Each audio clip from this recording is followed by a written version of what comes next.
ഇത്തവണ ഓണാഘോഷത്തോടനുബന്ധിച്ച് നടത്താനിരിക്കുന്ന സർക്കാർ പരിപാടികൾ ഇപ്പോൾ പറയാൻ തുടങ്ങി. സാമ്പത്തികമായിട്ടുള്ള വല്ലായ്മകൾ പറഞ്ഞ് അതൊക്കെ ഇല്ലാതാക്കാനുള്ള ശ്രമങ്ങൾ തുടങ്ങിക്കഴിഞ്ഞു. ഇനി അധികം താമസിച്ച് വളരെയധികം ശോഷിച്ചിട്ടുള്ളൊരു ഓണാഘോഷം നടന്നു. പക്ഷെ അവിടെ പൂക്കളം ഉണ്ടാവില്ലാട്ടോ, ഓണപ്പാട്ടുകൾ ഉണ്ടാവില്ലാട്ടോ, ആചാരപരമായിട്ടുള്ള യാതൊരു കാര്യം ഉണ്ടാവില്ലാട്ടോ. നിലവിളക്കിൻ്റെ കാര്യം പിന്നെ പറയണ്ടല്ലോ. നിലവിളക്ക് ഈ കേരളത്തിൽ നിന്ന് അപ്രത്യക്ഷമാകാൻ പോവാണ്. ഒരു സ്കൂളിലെ പ്രാർത്ഥന നിലവിളക്ക് പാടില്ല, എവിടെ ഉദ്ഘാടനം നടത്തുമ്പോൾ നിലവിളക്ക് പാടില്ല, ഗവൺമെൻറ് പരിപാടിയിൽ നിലവിളക്ക് പാടില്ല. ഏതോ നിലവിളക്കെടുത്ത് അവൻ്റെ മറന്തലയ്ക്ക് പൂശല്ലേ വേണ്ടത്. വാസ്തവത്തിൽ മലപ്പുറം എന്നൊരു രാജ്യം, അതാണ് വലിയ ലക്ഷ്യം. അതാണ് ഇന്ത്യക്കകത്ത്, ഇന്ത്യ രാജ്യത്തിനകത്ത് മറ്റൊരു രാജ്യം. അതാണിപ്പോൾ അവിടെയുള്ള ഈ മതമൗലികവാദികളായിട്ടുള്ള മുസ്ലിങ്ങളുടെ മനസ്സിലിരിപ്പ്. എന്തായാലും മലപ്പുറം മഹാരാജ്യത്തിൻ്റെയും മലപ്പുറം മഹാരാജാവിൻ്റെയും കൽപ്പനകൾക്ക്, അവരുടെ ആശയ അഭിലാഷങ്ങൾക്ക് അനുരോധമായിട്ടാണ് ഇപ്പോഴത്തെ ജിഹാദി ഭരണകൂടം. സ്വാഭാവികമാണ്, അങ്ങനെയാണ് ചിന്തിക്കുന്നത്. ശ്രാവണ മാസത്തിലെ ഈ ദിനം അഥവാ ഓണം, അത് 100% ആചാരപ്രധാനമാണ്, അത് 100% അനുഷ്ഠാനപ്രധാനവുമാണ്. അതിനെ കൊയ്ത്തുത്സവമാക്കിയും അഥവാ ദേശീയ ഉത്സവമാക്കി മാറ്റിയുള്ള ഒരു ബോധം സൃഷ്ടിക്കാൻ പലരും ശ്രമിക്കുന്നുണ്ട്. അതിനെ വാമന ജയന്തി എന്ന ഓണത്തെ വളച്ചൊടിച്ച് വികൃതമാക്കാനുള്ള മുസ്ലിം മതമൗലികവാദികളുടെ ഈ ശ്രമത്തെ ഹൈന്ദവ ജനത കണ്ടറിയേണ്ടതുണ്ട്. നമസ്കാരം. ഇത് കേരളം ഇനി 100% ജിഹാദി കേരളമാണ്. കേരളത്തിലിപ്പോൾ ജിഹാദികൾ രഹസ്യമായിട്ടും പരസ്യമായിട്ടും പൂണ്ട് വിളയാടുകയാണ്. ഭരണം അവരുടെ കയ്യിലാണല്ലോ, കോൺഗ്രസിൻ്റെ കയ്യിലാണെന്ന് വെപ്പ്, അത്രയേ ഉള്ളൂ. ഇനിയിപ്പോൾ സർക്കാർ വകയായിട്ട് ഓണാഘോഷമൊന്നും ഉണ്ടാവില്ല കേട്ടോ. പൂക്കളം ഉണ്ടാവില്ല, പൂക്കളം അതൊന്നും ഉണ്ടാവില്ല, പൂവിളി ഉണ്ടാവില്ല. നിലവിളിക്കേണ്ട കാര്യം പിന്നെ പറയേ വേണ്ട. ഒരു ഫംഗ്ഷനും ഇനി നിലവിളക്ക് വയ്ക്കില്ല. കാരണം നിലവിളക്ക് വെച്ച് കഴിഞ്ഞാൽ, നിലവിളക്ക് കണ്ടാൽ ചെകുത്താന്മാർക്ക് പേടിയാണ്, കാഫറുകൾക്ക് പേടിയാണ്, ജിഹാദികൾക്ക് പേടിയാണ്. അവർക്ക് പേടിയുണ്ടാവാൻ പാടില്ലല്ലോ. അതുകൊണ്ട് ഇനി സർക്കാർ ഫംഗ്ഷനിൽ നിലവിളക്ക് നോക്കിയപ്പോൾ അപ്രത്യക്ഷമായിരിക്കും. വെക്കില്ല, വെക്കാൻ സമ്മതിക്കില്ല. മലപ്പുറം തമ്പുരാൻ്റെ ഫത്വ വരും. ഇനിയിപ്പോൾ ഓണം വരാൻ പോവുകയാണ്. ഓണം അടുത്ത് വന്നു കഴിഞ്ഞു. ഇങ്ങനെ എത്തിച്ചു നോക്കിയാൽ കാണാം ഓണം വരുന്നത്. അവിടെ കഴിഞ്ഞ വർഷമൊക്കെ ഓണം വന്ന സമയത്ത് ഒരുത്തണ്ട്, അവൻ്റെ പേര് ഹംസറുൽ ഫക്ക് എന്നാണ്. അവനങ്ങനെ വിളിക്കാൻ പറ്റുള്ളൂ, ഹംസറുൽ ഫക്ക്. ഭാരതത്തെ തലകുത്തി നിർത്താൻ വേണ്ടിയിട്ട് അവൻ പോയി താമസിക്കുന്ന അബുദാബിയിലാണ്. ഇവിടെ ചോദ്യം ചില ആൾക്കാർ പറയുന്നുണ്ട്, എടോ ചാമിയാരെ, തനിക്ക് തൻ്റെ ആചാരമല്ലേടോ, ഞങ്ങൾക്ക് ഞങ്ങളുടെ ആചാരമല്ലേടോ, അതിൽ ഇടപെടാൻ താൻ ആരടോ എന്ന്. നിനക്ക് നിൻ്റെ ആചാരം അത് നിൻ്റെ വീടുണ്ടല്ലോ, അതിൻ്റെ ഉള്ളിൽ കൊണ്ടിട്ട് പൂട്ടി വയ്ക്കുക, അതിൻ്റെ വീടിൻ്റെ ഉള്ളിൽ കൊണ്ട് നടപ്പാക്ക്. ഒരു ജനപ്രതിനിധി നിലവിൽ കൊടുത്തുന്ന തരുതെന്ന് പറയുന്നത് എൻ്റെ ചെവിടെ അടിച്ചു പൊളിക്കണ്ടടാ നായേ. അത് നിൻ്റെ അവകാശമാണോടാ, അത് നിൻ്റെ അവകാശമാണോടാ. ആ ജനപ്രതിനിധി ആ പെണ്ണിനെ ശരിക്കും പൂച്ചക്കുട്ടിയെ തൂത്തരുടെ പോലെ വലിച്ചെറിയാതെ വേണ്ടേ? അന്തസ്സുള്ള ഒരു ഭരണകർത്താവാണ് അതാ ചെയ്യുക. രാജിവെച്ച് ബോഡി എന്ന് പറയണം. നാട്ടിലെല്ലാവരും 70% ഹിന്ദുക്കൾ അവിടെ അവരേക്കും വോട്ട് വാങ്ങിച്ചുകൊണ്ട് അവർ അണ്ണാക്കിലിട്ട് കൊടുത്തില്ലേ അവൾ. അതിനെയാണ് തെണ്ടിത്തരം എന്ന് പറയുന്നത്, അതിനെയാണ് തെമ്മാടിത്തരം എന്ന് പറയുന്നത്, ആണ് മ്ലേച്ഛത്തരം എന്ന് പറയുന്നത്. നീ നിലവിളക്ക് കൊളത്താതിരിക്കേ, അല്ലെ അവിടെ കൊണ്ട് കൊളത്തെ ഇവിടെ കൊണ്ട് കൊളത്തെ എന്ത് വേണ്ടി ചെയ്തോ അത് അവരവരുടെ വീട്ടിൽ. ഉത്തരാഖണ്ഡിലൊക്കെ അടിയോട്ടടിയാണ്. പള്ളിയുടെ പുറത്തൊരു വാല് നീണ്ടു കിടന്നാൽ മതി, അവരതിനപ്പോൾ വിട്ടും. ഓക്കെ, പള്ളിക്കകത്ത്. ചൈനയിലേക്ക് അണ്ടർഗ്രൗണ്ടിലാണ്. അത്രേ പറഞ്ഞുള്ളൂ. നീ എന്ത് കൊണാപ്പ് വഴി ഒപ്പിച്ചോ അതിൻ്റെ വീടിനകത്ത് വാതിലടച്ചിട്ടിട്ട് തുണിയും കോണമല്ലാതെ അവിടെ നീ അവിടെ തുള്ളി ചാടിക്കോ, നീ ഒരു പ്രശ്നമില്ല. റോഡിനകത്ത് പറ്റില്ല, അവിടെ മര്യാദകളുണ്ട്.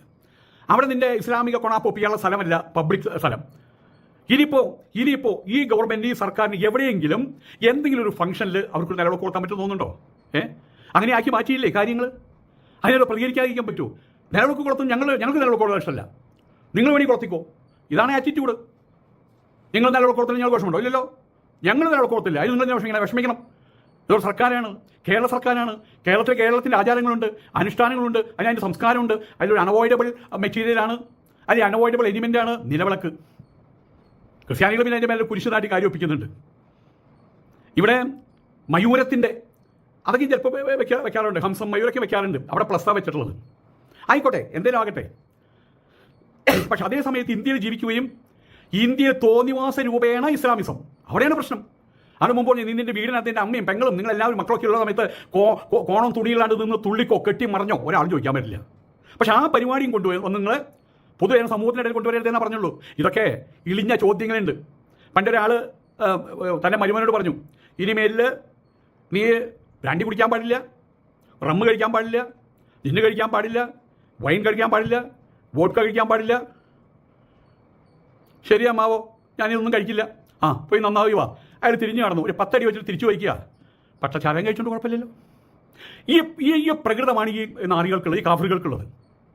എല്ലാം കഴിഞ്ഞിട്ട് പറയുക, എല്ലാം വിശദമായിട്ട് പറഞ്ഞ ശേഷം ഇവർ ഈ തമ്പനയിലൊക്കെയും ഇപ്പോഴും ഈ പറഞ്ഞ പഴയ തലമുറ പുതിയ കുട്ടികൾ മാത്രം പഠിച്ചറിവുള്ള കുട്ടികൾ, അവരെയാണ് ഇപ്പോൾ ഈ തടയാൻ നോക്കുന്നത്, അവരെയാണ് പേടിപ്പിക്കാൻ നോക്കുന്നത്. പഴയ സാധനങ്ങൾക്ക് മുഴുവൻ വായിക്കുന്ന സമയത്ത് വായിക്കാൻ അറിയില്ല, ആ തമ്പനയിലെങ്കിലും വായിച്ചു തീർക്കും. അവിടെ തന്നെ അവൻ്റെ അഭിപ്രായം വന്നു, ഞങ്ങൾ ആചാരം, നിങ്ങൾക്ക് നിങ്ങളുടെ ആചാരം, ഞങ്ങളുടെ ആചാരം, നിങ്ങൾ എന്നെ തടേ, നിന്റെ ആചാരം നീ നിന്റെ, ഞാൻ മുമ്പ് പറഞ്ഞ പോലെ വീടിനകത്ത് കയറി എന്ത് വേണമെങ്കിൽ ചെയ്തോ, വീടിനകത്ത് സംഭവം നടത്തിക്കോ. പക്ഷേ പുറത്ത് വന്നൊരു തുണി ഒന്ന് മാറ്റി വെച്ച് കഴിഞ്ഞാൽ ചിലപ്പോൾ കട്ട് ചെയ്ത് കളയും, കാലം മാറി. ഇതിപ്പോൾ ഓണം വരികയാണ്. കഴിഞ്ഞ പ്രാവശ്യം ഓണം വന്ന സമയത്ത് ഹംസറുൽ ഫക്ക് എന്ന് പറയുന്നത് പറഞ്ഞു, ഓണം സിസ്റ്റമാറ്റിക് ആയിരിക്കണം, ഡിപ്ലോമാറ്റിക് ആയിരുന്നു. അവൻ്റെ അമ്മയുടെ തേങ്ങ ഡിപ്ലോമാറ്റിക്. നീ നിന്റെ ഭാര്യയുടെ അടുത്ത് ഡിപ്ലോമസി ആയിട്ട് വേണം പോകാറുള്ളത്. നിന്റെ തള്ളയുടെ അടുത്ത് നീ എന്ത് ഡിപ്ലോമസിയാണ് കാണിക്കുന്നത്? ഓണം എന്ന് പറഞ്ഞാൽ വാമന ജയന്തിയാണ്, അത് ഹിന്ദുക്കളുടെ മാത്രമാണ്, അത് ആചാരപ്രധാനമാണ്, അത് അനുഷ്ഠാന പ്രധാനമാണ്, അത് വാമന ജയന്തിയാണ് ശ്രാവണ മാസത്തിലെ. അതിനെ പിച്ച് ചീന്താനും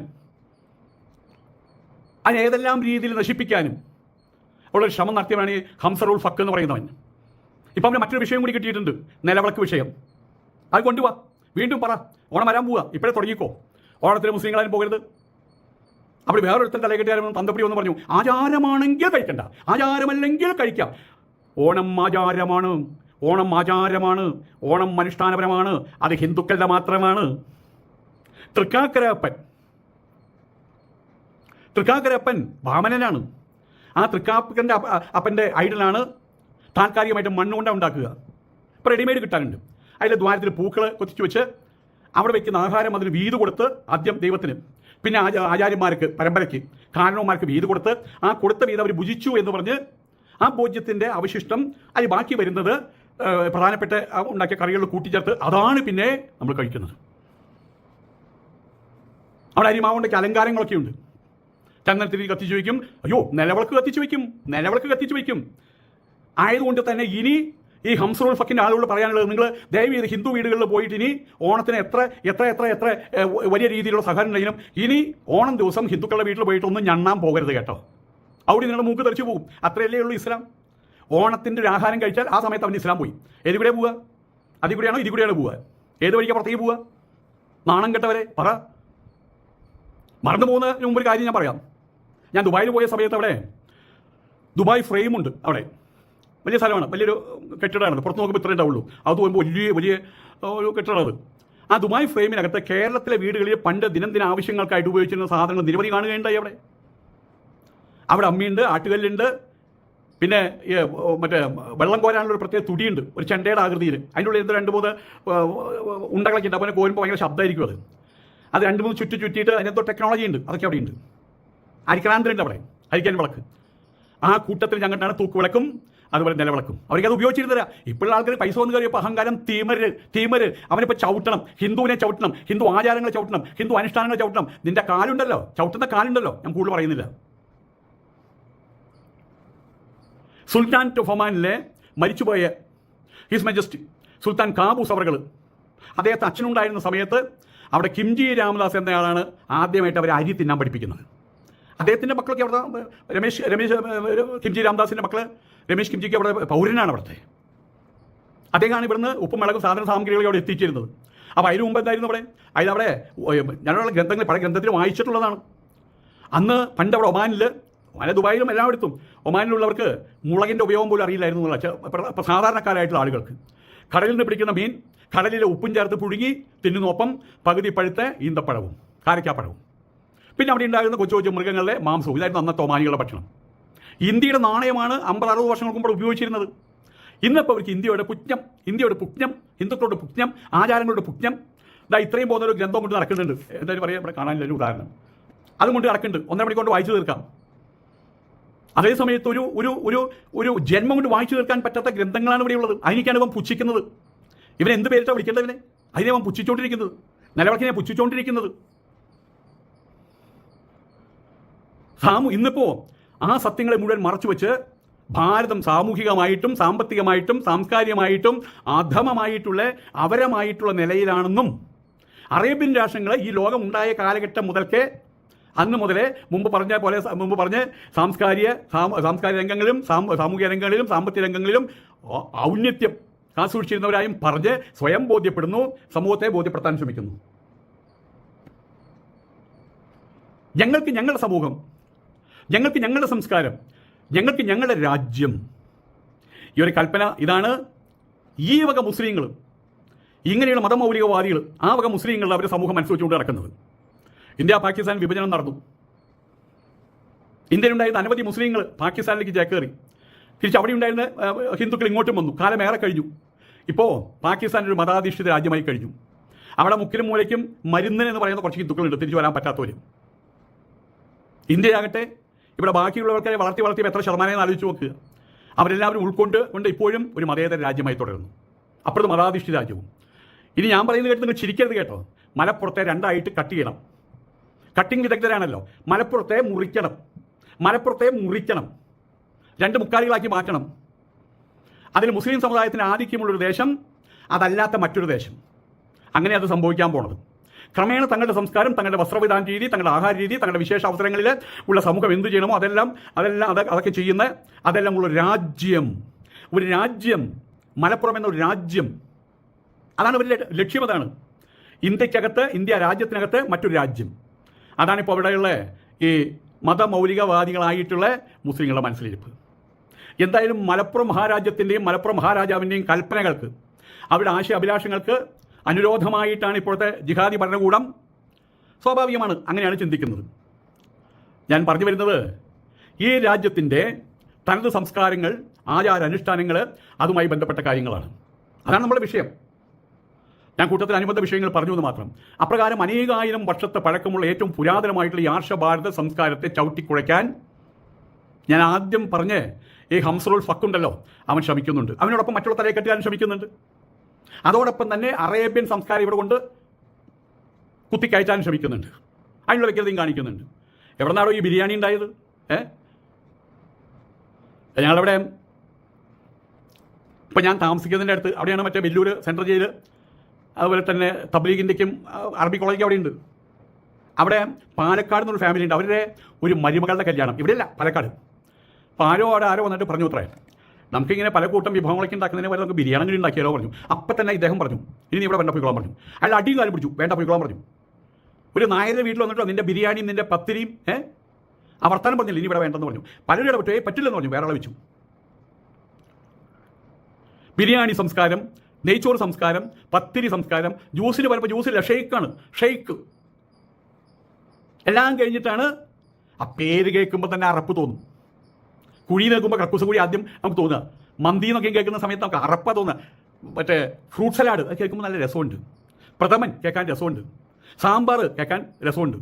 ഇത് മന്തി, അയ്യേ കുഴിമന്തി, മാന്തി, കുഴിമാന്തി. ഈ സംസ്കാരവും ഇതിൻ്റെ എല്ലാം പുറകിൽ ഹിഡനായിട്ടുള്ള ഇത്തരം സംസ്കാരങ്ങൾ കൊണ്ട് ഇതിൻ്റെ പുറകിലെല്ലാം വളരെ ഹിഡനായിട്ടുള്ള ചെറുതല്ലാത്ത ഒരു അജണ്ട വെച്ച് പുലരുന്നുണ്ട്. മലപ്പുറം മഹാരാജ്യത്തിലെ ഒരു മുസ്ലിമും ഒരു ഹിന്ദുവും കണ്ടുമുട്ടിക്കഴിഞ്ഞാൽ അവിടെ ഇപ്പോൾ നമസ്കാരമില്ല, വണക്കമില്ല, നമസ്തേ ഇല്ല. ആ ഭാഷകൾ പുലർന്ന് കേൾക്കാറില്ല.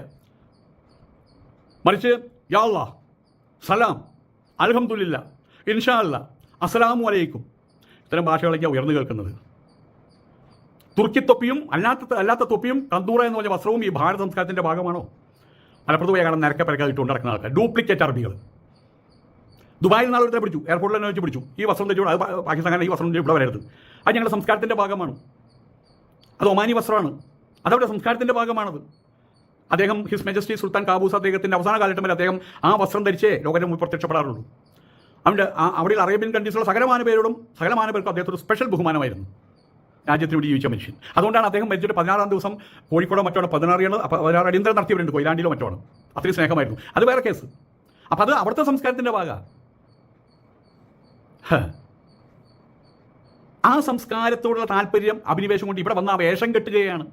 ഒരു സ്റ്റേസ്കോപ്പ് എടുത്ത് കഴിച്ചിട്ട് അവൻ ഡോക്ടറാവുമോ? കന്തൂറ വെച്ച് നടന്നു കഴിഞ്ഞാൽ അവൻ സൗദിയാവുമോ? ഓക്കെ, നമുക്ക് കാര്യത്തിലേക്ക് കടക്കാം. ഇത്തവണ ഓണം ഇതാ വീണ്ടും വരവായിട്ടുണ്ട്. ഈ ഹംസറുൽ ഫക്ക് എന്ന് പറയുന്നവനും അവനെപ്പോലുള്ള മറ്റു തലയെക്കെട്ടുകാരും അവിടെ മലവിസർജനം ആരംഭിക്കാനുള്ള സാധ്യത വളരെ കൂടുതലാണ്. കാരണം ഇപ്പോൾ അത്തരം പ്രസ്താവനകൾ, അത്തരം പ്രവർത്തികൾ, അതിന് അനുരോധമായിട്ട് ചരിക്കുന്ന ഒരു ജിഹാദി സർക്കാരിനെ കൂടി അവർക്ക് കിട്ടിയിട്ടുള്ള പ്രതിഷ്ഠിച്ചിട്ടുണ്ടല്ലോ അവിടെ. ഇത്തവണ ഓണാഘോഷത്തോടനുബന്ധിച്ച് നടത്താനിരിക്കുന്ന സർക്കാർ പരിപാടികൾ ഇപ്പോൾ പറയാൻ തുടങ്ങി. സാമ്പത്തികമായിട്ടുള്ള വല്ലായ്മകൾ പറഞ്ഞ് അതൊക്കെ ഇല്ലാതാക്കാനുള്ള ശ്രമങ്ങൾ തുടങ്ങിക്കഴിഞ്ഞു. ഇനി അധികം താമസം കഴിഞ്ഞ് വളരെയധികം ശോഷിച്ചിട്ടുള്ളൊരു ഓണാഘോഷം നടന്നു. പക്ഷെ അവിടെ പൂക്കളം ഉണ്ടാവില്ലാട്ടോ, ഓണപ്പാട്ടുകൾ ഉണ്ടാവില്ലാട്ടോ, ആചാരപരമായിട്ടുള്ള യാതൊരു കാര്യം ഉണ്ടാവില്ലാട്ടോ. നിലവിളക്കിൻ്റെ കാര്യം പിന്നെ പറയേണ്ടല്ലോ. നിലവിളക്ക് ഈ കേരളത്തിൽ നിന്ന് അപ്രത്യക്ഷമാകാൻ പോവാണ്. ഒരു സ്കൂളിലെ പ്രാർത്ഥന നിലവിളക്ക് പാടില്ല, എവിടെ ഉദ്ഘാടനം നടത്തുമ്പോൾ നിലവിളക്ക് പാടില്ല, ഗവൺമെൻറ് പരിപാടിയിൽ നിലവിളക്ക് പാടില്ല. ഏതൊരു നിലവിളക്കെടുത്ത് അവൻ്റെ നിറന്തലയ്ക്ക് പൂശല്ലേ വേണ്ടത് വാസ്തവത്തിൽ. അവൻ ആരെയാ കളിയാക്കുന്ന, ആരുടെ മൊത്തം കാർക്കിച്ച് തുപ്പുന്നത് ഈ ജിഹാദികൾ. എന്തായാലും വരാൻ പോകുന്ന ഓണാഘോഷം അതിൻ്റെ ഗതി ഏത് രീതിയിലാണെന്ന് കണ്ടറിയണം. കാരണം പാണക്കാട് തമ്പുരാൻ്റെ 22 ആജ്ഞാനുവർത്തികൾ അവിടെ ഉണ്ടല്ലോ. അവർക്കെപ്പോഴും കഴുകി കൊടുത്തുകൊണ്ടിരിക്കുകയാണല്ലോ ഇപ്പോൾ ഇവിടുത്തെ സർക്കാർ. അവരനുസരിക്കാതിരിക്കാൻ പറ്റില്ലല്ലോ. ഇഫ്താർ പാർട്ടികൾ നടക്കുമ്പോൾ അത് ഞണ്ണാൻ എല്ലാ ഹിന്ദു ക്രൈസ്തവ നേതാക്കന്മാർ ഓടിയെത്തും. എന്നാൽ ഓണസദ്യക്ക് ഈ മുസ്ലിം സമൂഹം വിലക്കേൽപ്പിച്ച് വെച്ചിരിക്കുക ഹംസറുൽ ഫക്ക്. കാര്യങ്ങളുടെ കിടപ്പ് നോക്കുക, സാവകാശം ക്യാൻസറൊക്കെ ഉള്ളോ പടർന്ന് പിടിക്കുന്നത് പോലെ ഇവിടെ ഗുരുതരമായിരിക്കുകയാണ്. അതിൻ്റെ പ്രത്യക്ഷ ഉദാഹരണമാണ് RSSൻ്റെ പരമോന്നത നേതാവായിട്ടുള്ള സംപൂജ്യനായിട്ടുള്ള ആരാധ്യനായിട്ടുള്ള മോഹൻ ഭാഗവതിൻ്റെ വരവും വൈസ് ചാൻസലർമാർ അദ്ദേഹത്തെ കാണാൻ പോയതിൻ്റെ പേരുള്ള കലാപവും തെളിയിക്കുന്നത്. പറഞ്ഞ് കല്ലിനെ കസ്തൂരിയാക്കുന്നവരാണവർ. മറ്റു ചില സന്ദർഭങ്ങളിൽ കസ്തൂരിയെ നായ കാഷ്ടവുമാക്കി അവർ മാറ്റും. സമസ്തയുടെ തലയെക്കെട്ടുകാരെ കാണാൻ പോകുന്നത് മഹനീയമായിട്ടുള്ള പുണ്യമായിട്ടുള്ള മതേതര പെരുമയോടുകൂടിയുള്ള പ്രവൃത്തിയായിട്ട് അവർ ചിത്രീകരിക്കും. പാണക്കാട്ട് തമ്പുരാനെ കാണാൻ പോകുന്ന മഹനീയമായിട്ടുള്ള പുണ്യമായിട്ടുള്ള മതേതര പെരുമയോടുകൂടിയുള്ള പ്രവൃത്തിയായിട്ട് ചിത്രീകരിക്കുമ്പോൾ ലോകത്തിലെ ഏറ്റവും വലിയ സന്നദ്ധ സേവാ സംഘടനയായിട്ടുള്ള RSSൻ്റെ പരമോന്നത നേതാവ്, ഇന്ത്യ ഭരിക്കുന്ന സമൂഹത്തിൻ്റെ പ്രിൻസിപ്പൽ നേതാവ്, അങ്ങേയറ്റത്തുള്ള നേതാവ്, അദ്ദേഹം വരുന്ന സമയത്ത് അദ്ദേഹത്തെ പോയി കാണുന്നത് എന്താണ്? ഹീനമാണ്, മ്ലേച്ഛമാണ്. അത് പറഞ്ഞ് പരത്തുകയാണ് ചെയ്യുന്നത്. ആ പ്രവൃത്തിയെ ആ വിധം ചിത്രീകരിച്ച് കാണിക്കുകയാണ് ഇവിടുത്തെ മുസ്ലിം സൈബർ സെല്ലുകൾ. ഇതൊന്നും ആരും കാണുന്നില്ല, കേൾക്കുന്നില്ല എന്ന് വിചാരിക്കരുത്. ഈ രാജ്യത്തിൻ്റെ വിവിധ കോണുകളിൽ ഇതെല്ലാം നിരീക്ഷിക്കുന്നുണ്ട്, ചർച്ചയാക്കുന്നുണ്ട്. ഭാവിയിൽ ഇത്തരം ആക്രമണങ്ങൾ ഹിന്ദു സമൂഹത്തിനെതിരെ ഉണ്ടാകാതിരിക്കാൻ എന്ത് ചെയ്യണം എന്നതിനെക്കുറിച്ച് നന്നായിട്ട് ആലോചിക്കുകയും ചെയ്യുന്നുണ്ട്. എവിടെയൊക്കെയോ ഏതെല്ലാമോ രീതിയിൽ ഹൈന്ദവ സമൂഹത്തിലും വലിയ ഒരുക്കങ്ങളും നടക്കുന്നുണ്ട്. താമസിയാതെ തീവ്ര ചിന്താഗതിക്കാരായിട്ടുള്ള മുസ്ലിങ്ങൾ ചെയ്തു വരുന്ന അതേ കാര്യത്തിന് സമാന്തരമായിട്ടുള്ള നടപടികൾ, തിരിച്ചടികൾ ഉണ്ടാകും. താമസിയാതെ തന്നെ ഉണ്ടാകും. മോഹൻ ഭാഗവതിനെ പോലുള്ള ആരാധനും സംപൂജ്യനുമായിട്ടുള്ള ഒരാളുടെ മേലെ ചെളി വാരി എറിയുന്ന ഈ തീവ്ര മുസ്ലിം ജിഹാദി ഭരണകൂടം അതിൻ്റെ വക്താക്കൾ ഇപ്പോഴേ ചെവി നുള്ളിക്കൊണ്ടിരിക്കട്ടെ. ഇത്തരണത്തിൽ ഹൈന്ദവ ഭവനങ്ങളിൽ ഇനി ഏതെങ്കിലും സാഹചര്യങ്ങളിൽ വിവാഹം നടക്കുമ്പോഴോ കുട്ടികൾക്ക് ചോറൂണ് നടത്തുമ്പോഴോ അതല്ലെങ്കിൽ ഏതെങ്കിലും വീടിൽ ഉദ്ഘാടനം നടത്തുമ്പോഴോ ഹൗസ്വാമി നടത്തുമ്പോഴോ അതല്ലെങ്കിൽ മറ്റേതെങ്കിലും ഉയർച്ചകൾ, ഒരു കുട്ടി MBBS പാസ്സായി ആ സമയത്തൊക്കെ അവർക്ക് നിങ്ങൾ സമ്മാനം കൊണ്ടു കൊടുക്കാറുണ്ടല്ലോ. ആ കൂട്ടത്തിൽ പ്രഥമഗണന കൊടുക്കേണ്ടത് ഒരു നിലവിളക്കിനാകട്ടെ. ഓണസദ്യ ഒരുക്കുമ്പോൾ ആദ്യമായിട്ട് വീട് വയ്ക്കുന്നത് ഗ്രാമദേവതകൾക്കാണ്, ദേവന്മാർക്കാണ്. ശേഷം മരിച്ചുപോയ കാരണവന്മാർക്ക് അവർക്ക് കൊടുത്തതിന് ശേഷം മാത്രമേ അതിൻ്റെ ഉച്ഛിഷ്ടം ഗീതയിൽ പറഞ്ഞിട്ടുണ്ട്. അതിൻ്റെ ഉച്ഛിഷ്ടമാണ് അതിൽ ബാക്കി വരുന്നത്. അത് അറിയാവുന്ന രീതിയിലുള്ള ആചാരങ്ങൾ, അനുഷ്ഠാനങ്ങൾ പരിപൂർത്തി വന്നതിന് ശേഷം മാത്രമേ അത് പിന്നെ മറ്റുള്ളവർ കൊടുക്കാൻ പാടുള്ളൂ. ഓണം യഥാർത്ഥത്തിൽ വാമന ജയന്തിയാണ്. തൃക്കാക്കരപ്പൻ വാമനമൂർത്തിയാണ്. ആ മൂർത്തിയെ പ്രതീകമാക്കിക്കൊണ്ട് നമ്മൾ മണ്ണുകൊണ്ട് അവിടെ ഒരു താൽക്കാലിക പ്രതിഷ്ഠ ഉണ്ടാക്കി അതിൽ പൂക്കൾ കുത്തിവെക്കുന്നു. അറിയാവുന്ന രൂപത്തിൽ നമ്മളവിടെ ആരാധിക്കുന്നു. അരിമാവ് കൊണ്ട് തൂങ്ങുന്നു, നിലവിളക്ക് കത്തിച്ചു വയ്ക്കുന്നു, പൂക്കൾ കുത്തിവെക്കുന്നു. ഉറപ്പായും ഒരു സംശയവും വേണ്ട, ഓണം ഹൈന്ദവരുടേത് മാത്രമാണ്. അതൊരു ദേശീയോത്സവമല്ല, അതൊരു കൊയ്ത്തുത്സവമല്ല. ദേശീയോത്സവം എന്ന് പറഞ്ഞാൽ ഓഗസ്റ്റ് 15-ാം തീയതി റിപ്പബ്ലിക് ഡേക്ക്, മഹാത്മാഗാന്ധി ജയന്തി, അതൊക്കെയാണ്. ആയതുകൊണ്ട് തന്നെ ഇവിടെയുള്ള മുസ്ലിങ്ങളോട് മുസ്ലിം എന്നതിൻ്റെ ബഹുവചനം ഞാൻ അതിൽ കൂടുതൽ പറയാം. മുസ്ലിമീനുകൾ അല്ല, മുസ്ലിങ്ങൾ. ഇവിടെ എല്ലാവരും എന്തൊരു കൊണാപ്പ് ഭാഷകളാണ് ഉപയോഗിക്കുന്നത്. മുസ്ലിമീങ്ങൾ കഷ്ടം തോന്നും. മുസ്ലിങ്ങൾ എന്നാ പറയാം, കൂടുതൽ ഞാൻ പറഞ്ഞു എന്ന് മാത്രം. മുസ്ലിം എന്നുള്ളതിൻ്റെ ബഹുവചനം മുസ്ലിങ്ങൾ എന്നാണ്. അതുകൊണ്ട് മുസ്ലിമീനുകൾ എന്നൊന്നുമല്ല. നിങ്ങളുടെ തലയെക്കെട്ടുകാരുടെ വാക്കുകളെ വിശ്വസിക്കാനും അനുസരിക്കാനും ആണ് ഇഷ്ടപ്പെടുന്നതെങ്കിൽ ഓണം ആഘോഷിക്കരുത്, പൂക്കളം ഇടരുത്, ഓണസദ്യ ഞണ്ണാൻ മറ്റുള്ള വീടുകളിൽ പോകരുത്, കൊണ്ടു തന്നാലും വാങ്ങിക്കരുത്. ഓർക്കുക, വാമനൻ അവതാര പുരുഷനാണ്, ഹിന്ദു ദൈവസങ്കല്പങ്ങളിൽ പ്രമുഖ സ്ഥാനം വഹിക്കുന്നവനാണ്. വിഷ്ണു തന്നെയാണ്, അവതാരങ്ങളെല്ലാം വിഷ്ണുവിൻ്റെയാണല്ലോ. ആ അവതാരം ഈ ഭൂതലത്തിൽ ഉടലെടുത്തതിൻ്റെ ഓർമ്മ ദിനമാണ് ശ്രാവണ മാസത്തിലെ ഈ ദിനം അഥവാ ഓണം. അത് 100% ആചാരപ്രധാനമാണ്, അത് 100% അനുഷ്ഠാനപ്രധാനവുമാണ്. അതിനെ കൊയ്ത്തുത്സവമാക്കിയും അഥവാ ദേശീയ ഉത്സവമാക്കി മാറ്റിയുള്ള ഒരു ബോധം സൃഷ്ടിക്കാൻ പലരും ശ്രമിക്കുന്നുണ്ട്. അതിനെ വാമന ജയന്തി എന്ന ഓണത്തെ വളച്ചൊടിച്ച് വികൃതമാക്കാനുള്ള മുസ്ലിം മതമൗലികവാദികളുടെ ഈ ശ്രമത്തെ ഹൈന്ദവ ജനത കണ്ടറിയേണ്ടതുണ്ട്. കേരളത്തിലിപ്പോൾ ജിഹാദി സർക്കാരാണ്, ജിഹാദികളെ പൂണ്ട് വിളയാടുകയാണ്. ഇനി സർക്കാർ വകയായിട്ട് ഓണാഘോഷം ഉണ്ടാവില്ല, പൂക്കളമിടലുണ്ടാകില്ല. നിലവിളക്കിൻ്റെ കാര്യമില്ല, പറയേണ്ട ആവശ്യമില്ല. നമസ്കാരം.